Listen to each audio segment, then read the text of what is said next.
Shalom, shalom. Yesu ashimwe cyane, twongeye kubaha ikaze mu izina rya Yesu. Imana ibaha umugisha, Imana ibagire neza, mwebwe turi kumwe kuri Zoom. Uwiteka Imana abaha umugisha mwinshi cyane, tubahaye ikaze, kandi mwumve muguwe neza kubana natwe muri kino gitondo. Ni igitondo cyiza Imana yongeye kuduha kugira ngo tubashe gushima Imana, tubashe gusenga, tubashe kuba imbere y'Imana. Muhawe ikaze rero muri morning prayer. Dushima Imana yabanye natwe muri weekend itambutse. Imana yatugiriye neza. Turabakiriye bene data turi kumwe kuri Zoom. Ababishoboye abari kuri Zoom mushobora kudusuhuza. Shalom, shalom. Mama Viole, shalom, Joseline, n'abandi mudukurikiye kuri YouTube, kuri Ndika Gospel TV. Namwe turabakiriye, Imana ibaha umugisha. Niba ari irya mbere ubanye natwe, ndagusaba kugira ngo uze gukanda kuri subscribe kugira ngo ukomeze kubana natwe no gukurikira ibiganiro binyura kuri Ndika Gospel TV. Imana ibaha umugisha. Kandi niba uri kuri YouTube wifuza kubana natwe live kuri Zoom, hari link ya Zoom iri aho hasi, uzajya uyijoininga kuva kuwa mbere kugeza kuwa gatanu saa 12 tuba turi gusenga. Imana rero ibaha umugisha. Abo Imana yashoboje kubana natwe muri kino gitondo, Imana ibagire neza kandi Imana ibaha umugisha mwinshi cyane. Nagira nsabe umubyeyi turi kumwe kuri Zoom, umubyeyi wacu Mama Viole, niba ari kutwumva atuzamurira isengesho dushima Imana kubw'iki gitondo. Imana itugiriye neza, Imana iduhaye amahirwe yo kuba hano kuri kino gicaniro kugira ngo tubashe gusengera iki cyumweru, mbese n'uyu munsi Imana yaduhaye. Haleluya. Karibu cyane Mama Viole, wazamura isengesho tugashima Imana muri kino gitondo. Haleluya. Shalom, shalom, reka dusenge Imana. Imana yacu, Imana igira neza, Imana yuzuye ubuntu bwinshi n'ikigongo cyinshi, umuvyeyi wacu waremye ijuru n'isi n'ibibaho kandi byose byaremewe mu ijambo. Reka tugushimire, tugukenguruke igitondo cyiza, tugushimire ko twavyutse amahoro, tukaba turi kuri kino gicaniro mu izina rya Yesu Kristo w'i Nazareti. Uri Imana yo gusengwa kandi uri Imana yuzuye ubuntu bwinshi n'ikigongo cyinshi. Turagushimiye, turagukengurukiye ko waduhaye kuvyuka, ko waduhaye guhema impwemu z'abazima, ko watugiriye neza, ko waturinze iyi weekend yose ukaturinda n'iri joro. Turagushimiye, turagusize hejuru, turagutaziriye. Uri umuvyeyi wacu, uri Imana yacu. None Mwami, turakwisavye imbabazi, utugirire imbabazi ko tutari beza natwe. Imbabazi zawe zibe kuri twebwe, utubabarire twebwe twese turi ngaho ku gicaniro n'abatabonetse. Imbabazi zawe zibe kuri twebwe, udukundire twandike mu gitabo cy'ubugingo. Udukundire Yesu mwiza, utugirire neza kuri kino gitondo ciza. Mpwemu wawe kuri twebwe aze kuturongora, aze kuba umwigisha wacu kandi aze kutugirira neza. Abarwayi baze gukira, abafite imitwaro bose bishurwe. Databuja w'amahoro, indwi yose dusize mu kiganza cawe, utugirire neza, uduhezagire, utwigishe, uduhe amahoro. Ubuntu bwawe n'imbabazi zawe bibe kuri twebwe Mwami, ndetse n'umwaka wose tuwusize mu kiganza cawe. Tubone ubuntu bwawe, tubone imbabazi zawe. Abataje ubibuke Yesu mwiza, imiryango yacu yose uyibuke. Databuja w'amahoro, utugirire neza, tubohore. Yesu mwiza, umwe wese umube hafi. Senze dushima dukenguruka mu izina ry'umwami wacu Yesu Kristo, amen. Amen, amen, amen. Urakoze cyane mama wacu, Imana iguhe umugisha. Dukomeje kubakira bene data bari kuza kuri Zoom, Imana ibahe umugisha. Namwe mudukurikiye kuri YouTube, Imana ibahe umugisha. Turashima Imana kuko Imana niyo kwizerwa, Imana ihora itugirira neza, Imana ibana natwe uko bukeye uko bwije. Iki gitondo ndumva Imana yashyize ku mutima kuganira namwe ijambo ry'Imana. Ijambo ryayo rivuga ngo ibihe bibi nabyo bigira iherezo. Ibihe bibi abantu banyuramo bigira iherezo. Hari ibihe bibi biza ku buzima kandi bikazira abantu bose, ariko ibyo bihe ntabwo bizakomeza kubaho iteka ryose. Hari ibintu biba mu buzima bwacu Imana ikemera ko bibaho, ariko muri ibyo nyene bibi tubona ko bisa nabi, Imana ikabiremamo amashimwe. Imana ikabiremamo ibihe byiza. Nagira ngo nkuremeshe kandi nkukomeze, wewe uri kurankurikira muri uyu mwanya, ushobora kunyura mu bihe bibi kandi Imana ifite umugambi mwiza ku buzima bwawe.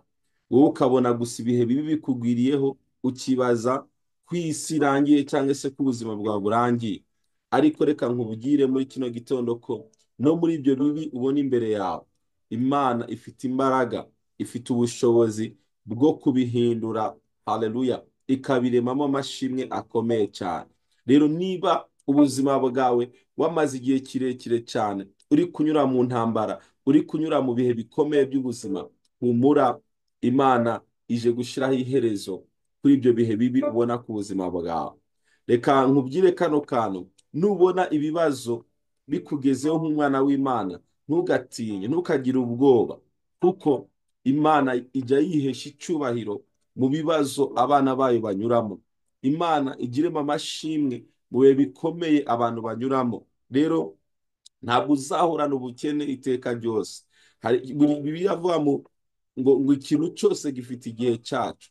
Ntabwo uzahora mu bukene, ntabwo uzahorana intambara iteka ryose, ntabwo uburwayi buzahora mu buzima bwawe igihe cyose. Oya, ibihe byose, ikintu cyose kiza mu buzima bwacu kiba gifite igihe cyacu cyateguriwe kandi kigomba kurangira mu buzima bwacu. Humura rero, birashoboka ko umubiri wawe utameze neza, birashoboka ko impande zose ubona ubuzima butari kugenda nk'uko ubyifuza. Mu ijuru dufite Imana ijya ihinduranya ibihe, haleluya. Kandi hari ibihe Imana ije guhindura mu buzima bwawe, hari ibihe Imana ije guhindura mu buzima bwacu. Ni ukuri twizere Imana kandi twiringire Imana.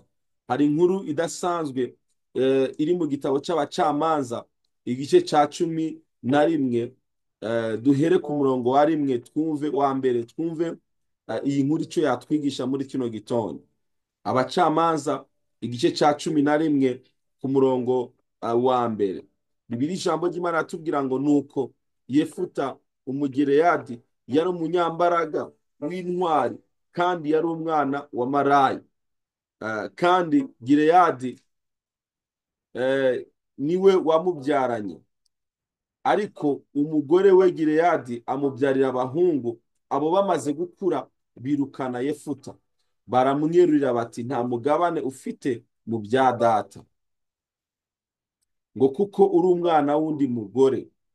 Nuko Yefuta ahunga bene se, ahungira mu gihugu cy'Itobu aturayo. Maze Yefuta ateranya abantu b'ingunguzi bakajya batera abandi. Aya ni amakuru y'umwana cyangwa se y'umuntu witwa Yefuta. Bibiliya yatubwiye ngo bene wabo baramwirukanye kubera ko yari yabyawe na Marayi, ariko mu by'ukuri yagombaga guhabwa umugabane mu muryango akomokaho. Ariko abavandimwe we gitondo kimwe baramwirukana, baramubwira ngo nta mugabane uzabona hano kwa data. Ubuzima busa nk'aho bumucanze, anyura mu bibazo bikomeye byo kwangwa, byo gutukwa. Baramwirukana, baramusora, bamubwira ngo genda, nta mugabane ufite hano, ntacyo uzahabwa.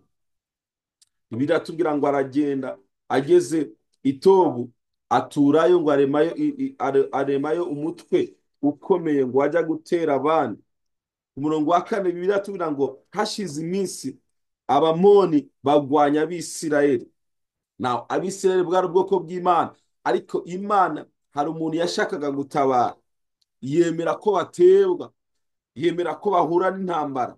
Ngo nuko Abamoni bakigwanya abakuru b'i Gileyadi, batuma kuri Yefuta ngo acikuke ave mu gihugu cy'Itobu. Baramubwira ati ngwino ube umugaba wacu, tubone uko tugwana n'Abamoni.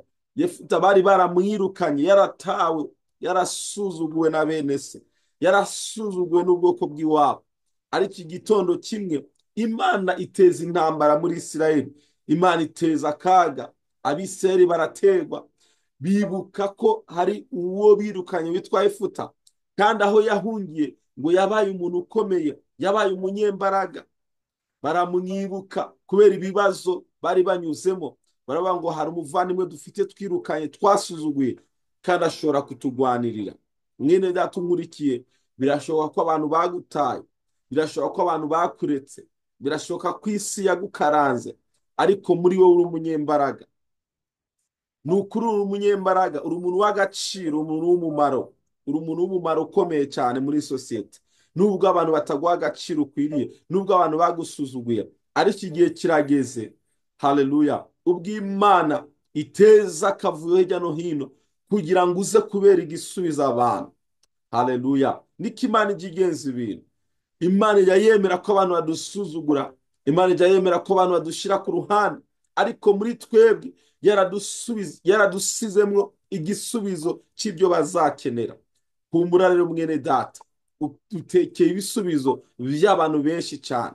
Abagusuzuguye bazongera bakwibuke igihe kimwe, igitondo kimwe bazongera bakwibuke, bibuke kuri umunyembaraga. Uyu munsi bashobora kuba babona ko ntacyo umaze muri sosiyete, bashobora kuba babona ko ntacyo ushoboye, ariko humura, Imana izabibutsa ko uri umunyembaraga kandi uzagaruka uri umuntu udasanzwe.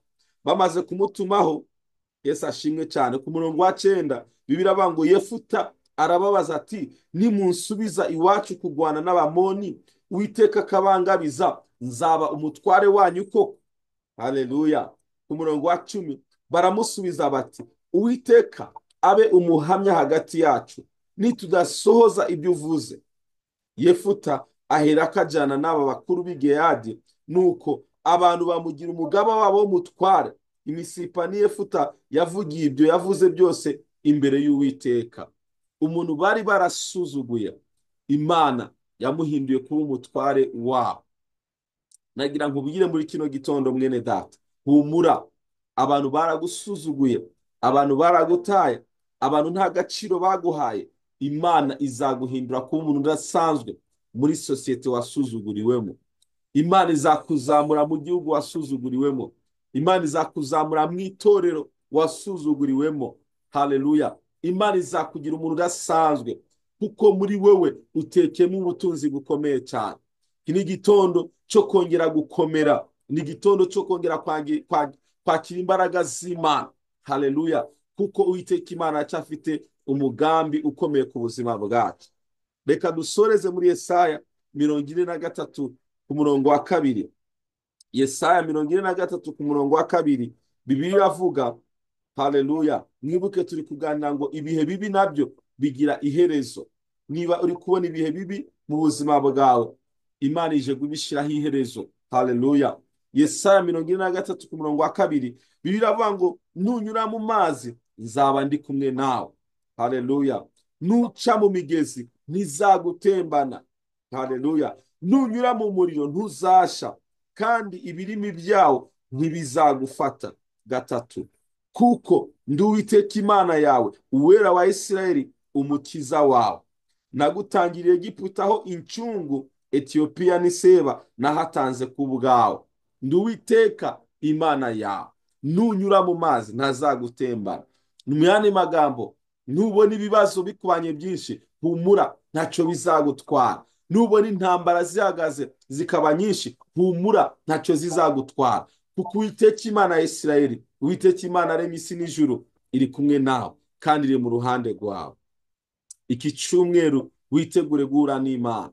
Haleluya. Witegure kugendererwa n'Imana mu bibazo, mu ntambara umazemo igihe kinini cyane. Witegure gutabarwa, witegure kugendererwa n'Imana. Imana ibaha umugisha mwinshi cyane. Nagira ngo dusenge, musengere wewe nanjye nisengere, twisengere kugira ngo ibihe bibi tubone imbere yacu, cyangwa se intambara tubone imbere yacu, ntiziduce umutima, ahubwo zidutere kwiyingira Imana, kuko Imana yiteguye kudutabara kandi yiteguye kutugira neza. Reka dusenge. Data, turagushimiye mu izina rya Yesu Kristo. Ijambo ryawe ridutera intege, riradukomeza, riratwubaka. Iki gitondo Mwami Imana, cyangwa se aya masaha, ndasengeye umuntu wese unkurikiye nonaha ari kunyura mu bihe bikomeye by'ubuzima. Ndasenze kugira ngo umuhe imbaraga, umukomeze, umwishyurire, umwereke ko ibi bihe ntacyo bizamutwara, ahubwo ni igihe gito gusa akinjira mu bihe by'umunezero. Ndasenze kugira ngo Mwami, ibihe bibi turi kunyuramo, ibihe bibi abana bawe bari kunyuramo, Mwami, bishigweho iherezo.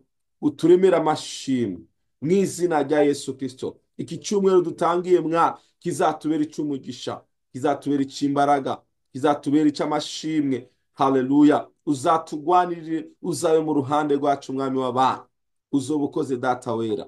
Turagushimiye kuri Imana ujye uhinduranya ibihe urakoze ku bwa bene data bari kumwe natwe, ukomeze kutugira neza, ukomeze kubana natwe muri byose. Icyubahiro kibi cyawe ubu n'iteka ryose, mu izina rya Yesu Kristo. Amen, amen. Imana ibahe umugisha, Imana ibagire neza, mukomere mushikame, mukomeze kwizera Imana. Amen. Ibihe bibi Imana Amen. ibishyizeho iherezo, ibihe bibi Imana Amen. irabirangije, tugiye kwinjira mu bihe by'umunezero. Yesu abahe umugisha, musangize abandi iri jambo kugira ngo nabo bakomere kandi bashikame mu mbaraga z'umwuka wera. Yesu abahe umugisha, mugire ibihe byiza. Shalom, shalom.